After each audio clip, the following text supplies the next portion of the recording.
రాస్తా ఉంది.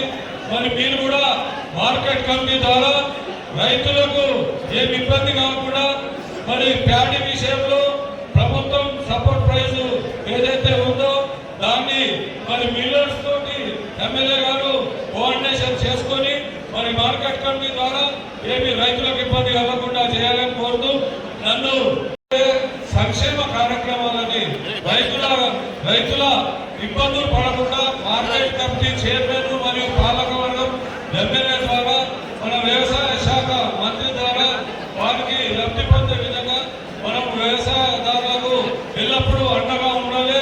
మరి ఈ రోజు ప్రభుత్వం వచ్చిందంటే వ్యవసాయదారుల ద్వారానే వచ్చింది. మరి రుణమాఫీ విషయంలో కూడా ప్రజలకు మనం తెలియవలసిన బాధ్యత ఉంది. 2 లక్షల రూపాయలు రుణమాఫీ కాలేదని అభావం ఉంది కాబట్టి దాని తర్వాత రైతు బంధు కానీ ఇంకా అన్ని రైతులకు ఏమి ఇబ్బంది లేకుండా కరెంటు కూడా మరి ప్రాబ్లం లేకుండా